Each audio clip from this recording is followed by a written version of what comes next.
नमस्कार दोस्तों, discovery as academy के यूट्यूब परिवार में आप सभी लोगों का फिर से एक बार स्वागत है। हार्दिक वंदन है और क्रांतिकारी इस्तकबाल है। मैं रवि प्रकाश आप लोगों के साथ करंट अफेयर को लेकर फिर से आया हूं, नए मुद्दे नए टॉपिक के साथ ही साथ यह करंट अफेयर्स आपके सभी तमाम एग्जामों में जो भारत और बिहार राज्यों से संबंधित हैं उन सभी एग्जामों में यह काम आने वाला है। आपको यह भी बताते चलूँ, आप किसी भी परीक्षा की तैयारी कर रहे हो, बीपीएससी हो, बिहार लोक सेवा आयोग का, बिहार दरोगा हो, बिहार शिक्षक की बहाली हो, अन्य प्रतियोगिता परीक्षा हो, उन सभी परीक्षाओं में यह बेहद कामयाब तथ्य हैं, प्रश्न है जो आपको आएंगे। चलिए हम लोग समय को व्यर्थ न करते हुए करंट को शुरू करते हैं। साथ ही साथ आप लोग को यह भी बताऊं, अगर आप लोग चैनल पर नए हैं तो चैनल को सब्सक्राइब करें, लाइक करें और अधिक से अधिक शेयर करें। और आप लोग अपना ढेर सारा प्यार और आशीर्वाद दें, क्योंकि आपके प्यार और आशीर्वाद से हम जैसे शिक्षकों को मोटिवेशन मिलता है और नया कर गुजरने का क्षमता आता है। इसी कड़ी में हम लोग आज का पहला प्रश्न देखेंगे और पहले प्रश्न में हम लोग देखेंगे पहला प्रश्न क्या है। एप्पल किस देश के साथ अपना क्रेडिट कार्ड लॉन्च करने की योजना बना रही है? इसका उत्तर पता ही होगा, भारत होगा। अभी भारत में अपना एप्पल ने ऑफिस डाला है, यहाँ ब्रांच डाला है। यह भी बताऊं मैं कि एप्पल जो है भारत में जो अपना क्रेडिट कार्ड प्लान योजना कर रहा है किस बैंक के साथ कर रहा है, तो आपको पता होना चाहिए HDFC बैंक के साथ जो है एप्पल कंपनी जो है अपना साझा कर रही है ताकि वह क्रेडिट कार्ड को लॉन्च कर सके। चलिए दूसरे प्रश्न को देखते हैं। हिमाचल प्रदेश सरकार राज्य के कांगड़ा जिले में डगवार में कितने करोड़ रुपए की लागत से अत्याधुनिक दुग्ध प्रसंस्करण केंद्र की स्थापना करेगी? इसका उत्तर होगा 250 करोड़। याद रहे, इससे जहाँ पर भी स्थापना होगी तो सबसे बड़ी पहली बात वहाँ पर स्वराज का विकास होगा, स्वरोजगार का विकास होगा और इसके माध्यम से वहाँ पर सशक्तिकरण और बुनियादी स्तर की बहुत सारी सुविधाएं विकसित हो जाएंगी। प्रश्न नंबर 3 को हम लोग देखते हैं। हाल ही में किस राज्य के मुख्यमंत्री ने मोटर बाइक रेस MotoGP 2023 का पहला टिकट जारी किया है? बहुत इंपॉर्टेंट प्रश्न है, बहुत इंपॉर्टेंट प्रश्न है, याद रखिएगा। यह इसका उत्तर होगा उत्तर प्रदेश। अब हम लोग इसकी व्याख्या की बात करते हैं, देखेंगे इसमें क्या है। पूरे विश्व में, पूरी दुनिया में, समस्त दुनिया में मोटर बाइक रेस 2023 का आयोजन पहली बार भारत करेगा और इस कड़ी में संपूर्ण विश्व में जो सबसे तेज दुनिया में अब बाइक चलाते हैं उनके द्वारा एक हेलमेट का गिफ्ट भी माननीय मुख्यमंत्री योगी आदित्यनाथ को किया गया है। यह भी हम लोग ध्यान में रखेंगे।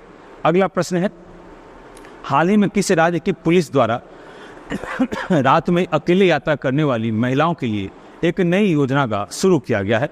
इसका उत्तर होगा तमिलनाडु। देखेंगे इसकी व्याख्या को। तमिलनाडु राज्य में अभी हाल ही में यह योजना बताया गया है कि इसके माध्यम से जो है वहाँ की महिलाओं को सुरक्षा प्रदान किया गया। तो वो विषय वस्तु क्या है? रात की शिफ्ट में काम करने वाली महिलाओं को 10 बजे रात से सुबह के 7 बजे तक में अगर वह और असुरक्षित महसूस करती है तो वह पुलिस गश्ती वाहन का प्रयोग करके वह अपने स्थान पर पहुंच सकती है, निवास स्थान पर पहुंच सकती है। इसका उत्तर होगा तमिलनाडु राज्य। हाल ही में किस राज्य सरकार द्वारा स्वर्ण रजत कला विकास बोर्ड का गठन किया गया है? इसका उत्तर होगा ए राजस्थान। आपको यह भी बताऊं, स्वर्ण कला रजत कला विकास बोर्ड का मुख्यालय जो है जयपुर में होगा। इसके आगे हम लोग नेक्स्ट सवाल को देखते हैं। मोटिवेशनल पंक्ति आ चुका है। बीता हुआ कल जीवन को समझने का एक अच्छा मौका है, आने वाला कल जीवन को जीने का एक दूसरा मौका है। कहने का तात्पर्य क्या है? सीधा और स्पष्ट है कि हमने पिछले जीवन में या पिछले के समय में जो गलतियां की हैं उस गलती को सीखकर अपने जीवन को सुदृढ़, समृद्ध और सुनियोजित तरीके से आगे बढ़ा सकते हैं और अपने कल को मजबूत कर सकते हैं, आने वाले भविष्य को मजबूत कर सकते हैं। यहाँ पर मुझे एक पंक्ति में कभी पढ़ा था किसी पुस्तक में, उसमें लिखा है, सीखा तो क्या सीखा, सीखा तो हादसों से सीखा।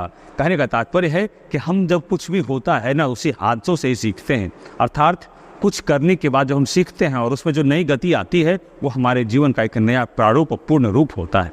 ये है, इसी के संदर्भ में है मोटिवेशनल। इसीलिए है कि सीखा तो क्या सीखा, सीखा तो हादसों से सीखा। और हर हादसा से जो व्यक्ति नहीं सीख पाता है वही कामयाबी की ओर नहीं बढ़ पाता है, लेकिन जो व्यक्ति हादसा से सीख लेता है वह फिर कामयाबी की ओर पुनः बढ़ता है। चलिए इसी कड़ी में हम लोग आगे बढ़ते हैं और नेक्स्ट प्रश्न को देखते हैं। फिच रेटिंग के वित्तीय वर्ष 2023-24 के लिए भारत की जीडीपी का अनुमान बढ़ाकर कितना प्रतिशत कर दिया गया? याद रखिएगा, इसका उत्तर होगा 6.3%। ये बहुत इंपॉर्टेंट है, ये फ्यूचर रेटिंग। हालांकि याद रखिएगा यह अभी एग्जाम तक में बदलता रहता है। आगे हम लोग देखेंगे हाल ही में भारत का सबसे आकर्षक नियोक्ता ब्रांड कौन सा बना है। इसका उत्तर होगा ए, टाटा पावर। देखिएगा इसमें कुछ व्याख्या है। सबसे बड़ा नियोक्ता पूछ सकता है, टाटा पावर हो गया। पूछेगा सेकंड नंबर पे कौन है, तो याद रखेंगे अमेजन कंपनी है। थर्ड पूछेगा कौन है, तो टाटा स्टील कंपनी है। फर्स्ट में टाटा पावर कंपनी, सेकंड में अमेजन की कंपनी और थर्ड में खुद टाटा की स्टील कंपनी है। तो हम लोग यह याद रखेंगे, काफ़ी इंपॉर्टेंट है। आगे हम लोग देखेंगे 8वां क्वेश्चन। हाल ही में लाइफ टाइम अचीवमेंट पुरस्कार के लिए 45वां यूरोपीय निबंध पुरस्कार किसे सम्मानित किया गया है। आप इस तस्वीर को देखकर समझ पा रहे होंगे, यह अरुंधति राय की तस्वीर है। इसका उत्तर होगा अरुंधति राय। अब मैं आपको बताऊं इसका कुछ व्याख्या। यहाँ देखिएगा यूरोपीय निबंध यहाँ लिखा हुआ है। कहने का तात्पर्य है इन्हें जो पुरस्कार मिला है वह एक निबंध पर मिला है और उस निबंध का फ्रेंच भाषा में अनुवाद करने के कारण मिला है। वो निबंध का शीर्षक क्या है, तो याद रखेंगे वो निबंध का शीर्षक है आज़ाद। आज़ाद निबंध को फ्रेंच भाषा में अनुवादित किया गया है और इसी के कारण इन्हें यह इतना बड़ा सम्मान मिला है। इसी पुरस्कार के साथ इनको 20,000 स्विस फ्रैंक की राशि भी मिलने वाली है। इसी करीब हम लोग ये भी याद रखेंगे। 9वां नंबर प्रश्न देखते हैं। हाल ही में केंद्र ने यूनिटी मॉल के लिए नागालैंड में कितने करोड़ रुपए आवंटित किए हैं। इसका उत्तर होगा 145 करोड़। अब हम लोग याद रखेंगे इस नागालैंड के बारे में, ये कहाँ पर स्थापित हुआ है, तो हम लोग याद रखेंगे ये दीमापुर में स्थापित हुआ है। दीमापुर में यह इतना बड़ा प्रोजेक्ट लगाया जा रहा है, इसके माध्यम से वहाँ पर बहुत सारे इंफ्रास्ट्रक्चर का डेवलपमेंट होगा। इसी कड़ी में हम लोग 10वां प्रश्न की ओर चलेंगे और यह प्रश्न उसके लिए होगा जो आप कल उत्तर देंगे। और मैं यह भी बताऊं, परसों जो हम लोगों ने सवाल दिए, कल जो हमने सवाल दिया था उसका भी उत्तर भी हम लोग करेंगे। यह प्रश्न आप लोगों के लिए है। हाल में किस विधानसभा ने एक विधेयक पारित किया जो राज्य सरकार को डीजीपी नियुक्ति करने का अधिकार देता है। आप लोग उत्तर बताएंगे कमेंट करके। राजस्थान, पंजाब, गोवा और केरल। चलिए कल जो प्रश्न दिया था उसका उत्तर देखते हैं क्या है।